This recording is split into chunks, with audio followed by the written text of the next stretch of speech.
रामनुजनगर तपोवन येथे 3 दिवसीय भव्य ब्रह्मोत्सव सोहळ्यास मंगल प्रारंभ।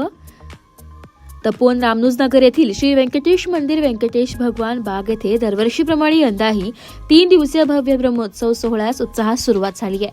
हा सोहळा परमपूज्य श्री स्वामी 1008 कमलाकांताचार्य महाराज यांच्या पावन मार्गदर्शनाखाली संपन्न होत आहे। उत्सवाची सुरुवात शुक्रवार दिनांक 9 मे 2025 रोजी धार्मिक विधींनी करण्यात आली असून जगत कल्याण हेतू त्रिदिवसीय श्रीराम यागला सुरुवात झाली असून स्थानिक भाविकांसह परिसरातील भक्तगण मोठ्या संख्येने उपस्थित होते। हा 3 दिवसांचा ब्रह्मोत्सव रविवार दिनांक 11 मे 2025 पर्यंत चालणार असून यामध्ये विविध धार्मिक पूजाविधी, प्रवचन, भजन, कीर्तन तसेच सांस्कृतिक कार्यक्रमांचे आयोजन करण्यात आले। उत्सवामुळे संपूर्ण परिसर भक्तिमय वातावरणाने न्याहाळलेला असून भगवान श्री व्यंकटेशाच्या कृपेने सर्वांच्या जीवनात आनंद, समृद्धी आणि शांती नांदावी अशी भावना भाविक व्यक्त करते। हरि ओम इदं विष्णुबीजक्रमे त्रीडागिदधे पदं समूढमस्य भागुसुरे स्वाहा। रामाय रामभद्राय रामचंद्राय वेदसे नाथाय सीताय पतये नमः। शान्ताकारं भुजगशयनं पद्मनाभं सुरेश्वां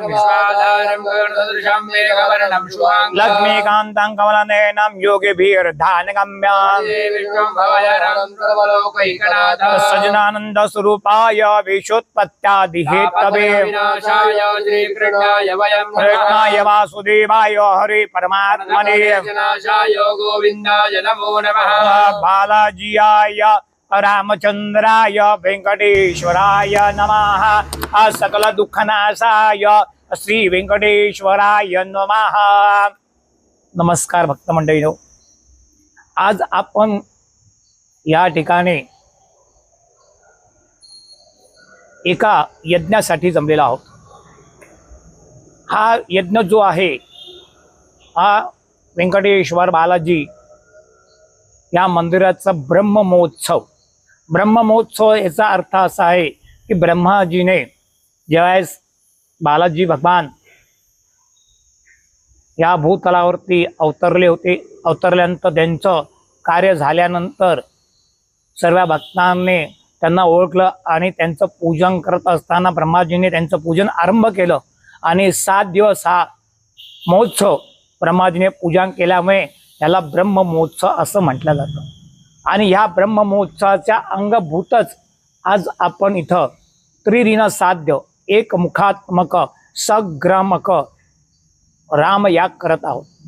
रामयाग करण्याचं उद्दिष्ट असं आहे की राम प्रभू आणि बालाजी काही वेगळे नाही, एकच स्वरूप आणि एकच तत्व आहे, एकच अंश आहे।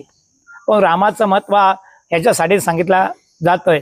आताच आपण बघितलं पहलगामचा विषय आपण समोर घेतला, तर पहलगामच्या विषयावरती आदरणीय नरेंद्र मोदींनी जो आरंभ केला, जो शेंदूर हे जे काही कार्य त्यांनी केलं आणि पहलगामाचा परिपूर्ण सडेतोड उत्तर पाकिस्तानाला दिलं, त्याच पद्धतीने रामाने सुद्धा रावणाने जे केलं होतं त्या रावणाला सडेतोड उत्तर दिलं। ह्या एक उद्दिष्टाने आणि दुसरा उद्दिष्ट असं आहे की आता कुंभमेळा जवळ येत आहे आणि हा कुंभमेळा व्यवस्थित आणि निर्विघ्न पार पडावा। आणि ही जी भूमी आहे, ही नाशिकची भूमी जी आहे ती रामाच्या पादस्पर्शाने पुनीत झालेली अशी ही भूमी आणि हे तपोवनामध्ये रामप्रभूंचा वास झाल्यामुळे इथं रामप्रभू राहिलेले आणि त्यांच्याद्वारे इथनंच खरं रामायणाची सुरुवात, युद्धाची सुरुवात इथनंच झालेली। म्हणून या जागेला रामप्रभूंच्या पादस्पर्शाने अनन्य महत्त्व प्राप्त झालेले। म्हणून अशा ह्या श्री क्षेत्र पवित्र भूमीवरती हा याग जनकल्याणाच्या उद्दिष्टाने, राष्ट्राच्या उद्धाराच्या उद्दिष्टीने, राष्ट्रकार्याच्या उद्दिष्टाने, जनकल्याणाच्या हेतूच्या उद्दिष्टाने आम्ही हा यज्ञ इथं आरंभ करत आहोत।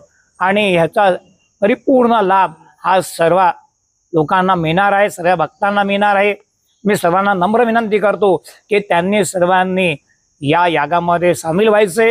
हे जे कार्य, हे जे ब्रह्ममहोत्सव आहे, हे या महिन्यामध्येच का आलं या महिन्याचं महत्त्व काय आहे तर हा महिना कुठला आहे तर वैशाख महिना.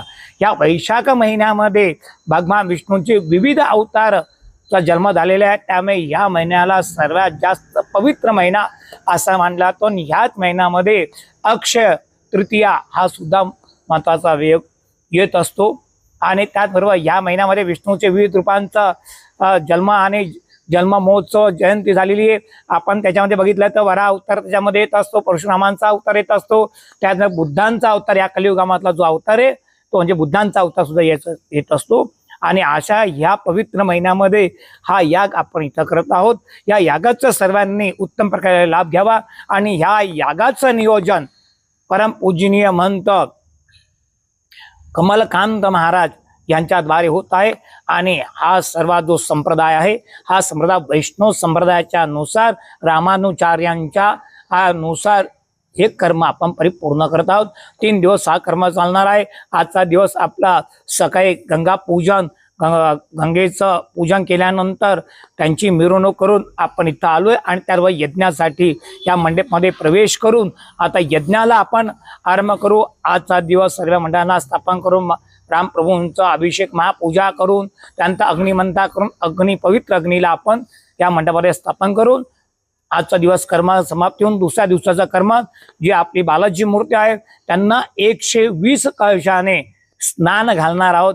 विविध औषधी विविध वनस्पतींच्या द्वारे रसाद्वारे फळांच्या रसाद्वारे त्यानंतर विविध पिठांच्या द्वारे विविध धान्यांद्वारे रत्नाद्वारे सुवर्णाद्वारे रजद्वारे असे विविध उपचार त्या मूर्तीवरती करून त्यांना एक तेज प्राप्त आपण करून त्याच्यानंतर जे अर्चन सांगितलेले कुंकुमार्चना आहे, हिरण्यार्चना आहे, फलार्चना आहे आणि त्याचबरोबर तुळशी अर्चना आहे, असे विविध प्रकारचे अर्चन करून कार्यसिद्ध होण्यासाठी यांचा वापर आपण करणार आहोत. आणि त्यानंतर आपल्या प्रधान यजनाला राम भगवंताच्या प्रधान जी यजन आहे त्याला सुरुवात करणार आहोत. त्यानंतर संध्याकाळी आरती महापूजा होईल आणि दुसऱ्या दिवशी मात्र अभिषेक महापूजा होऊन पूर्णाहुती होऊन त्याचबरोबर सर्व संतांचं आगमन होऊन संत संमेलन होऊन त्याद्वारे आलेल्या सगळ्या भक्तगणांना आशीर्वाद प्राप्त होणार आहे. अशा पद्धतीने हे कर्म आपलं चालणार आहे.